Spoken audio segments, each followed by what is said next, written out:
बचे, जल जंगल जमीन की जो लड़ाई लड़ रहे हैं वो बचे।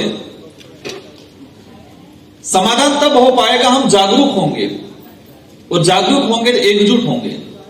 लेकिन इसमें सबसे बड़ी समस्या ये है, झारखंड छत्तीसगढ़ के आदिवासियों की बात आती है, और आज तक का मैंने आजादी के बाद का अब तक का इतिहास देखा कि जो भी ट्राइबल्स अपने जल जंगल जमीन की लड़ाई लड़ता है उसको नक्सलाइट घोषित कर दिया जाता है। जो लोग लोकतंत्र में विश्वास नहीं करते हैं, जो लोग हथियार उठाते हैं, ऐसे लोगों के पक्ष में हम भी नहीं हैं। यह नहीं करना चाहिए।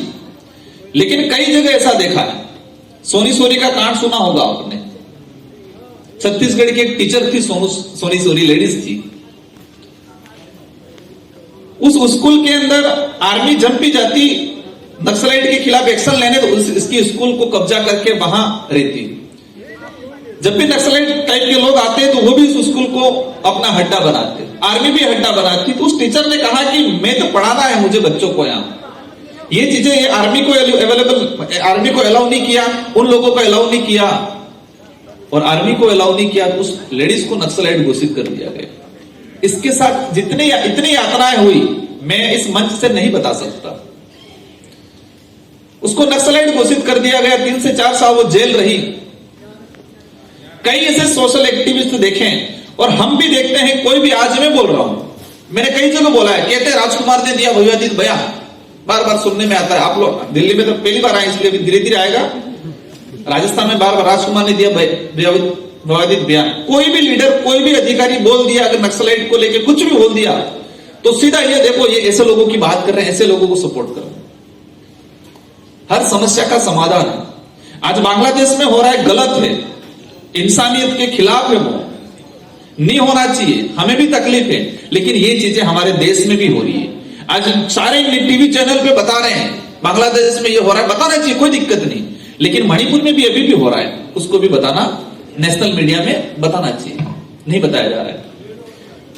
मणिपुर में क्या स्थिति बनी, छत्तीसगढ़ में क्या स्थिति, रोज मर रहे हैं लोग, कोई रिकॉर्ड नहीं है गवर्नमेंट के पास। छत्तीसगढ़ के अंदर कई इलाका ऐसा है, लगभग 3 से 4 लाख लोगों के पास आज भी आधार कार्ड, वोटर आईडी नहीं है। गवर्नमेंट के पास भी रिकॉर्ड नहीं है उनका, उन लोगों के पास भी वोटर आईडी, आधार कार्ड, कोई आइडेंटिटी नहीं है। जानवरों की गणना हो रही है, कितने जानवर किस प्रोजेक्ट में, सबको पता है, गवर्नमेंट को पता है कितने शेर है, कितने पैंथर है, लेकिन किस इलाके में कितना आदिवासी, आज कई इलाका ऐसा छूटा हुआ है। और इससे भी बड़ी समस्या है, मेरे पास आए थे टी ट्राइब्स, लगभग इस देश के अंदर, इस इलाके में देखें, महाराष्ट्र का कुछ इलाका उधर है, देखें 2 से 2.5 करोड़ ट्राइबल्स, उन्होंने अन्य धर्म अपना रखा है। उनकी आइडेंटिटी ट्राइबल्स के नाम से नहीं है, न ही गवर्नमेंट में ट्राइबल का उनको सर्टिफिकेट मिल रहा है। कोई ओबीसी में है, कोई जनरल में है, कोई एससी में है। और ये भी देखा, ट्राइबल्स मुस्लिम भी बना हुआ है, ट्राइबल जैन भी बना हुआ है, ट्राइबल बौद्ध भी बना हुआ है, ट्राइबल हिंदू भी बना हुआ है, ट्राइबल ईसाई भी बना हुआ है।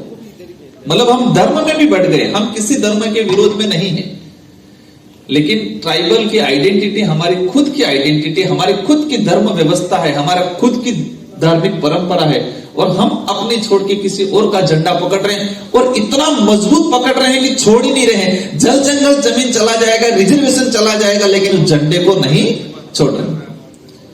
और ये नशा ऐसा है कि वो अफीम से भी खतरनाक नशा है। देखा है कई जगह, इंसानियत खत्म हो रहा है, लेकिन धर्म का झंडा सबसे ज्यादा। उसको लेके मेरे को बार बार कुछ लोग कहते हैं नहीं बोलना चाहिए, लेकिन मैंने देखा है कि हमारे समाज को अगर शिक्षा से वंचित रखा गया है तो धर्म के आधार पे। कोई हिंदू माने, मुझे कोई दिक्कत नहीं है, लेकिन जब इसमें कह देते हैं कि आप चौथे वर्ण में आते हो, शूद्र में आते हो, पैरों से पैदा हुए, ये अगर कोई पढ़ने मिल जाता है, सुनने मिल जाता है, तब तकलीफ होती है।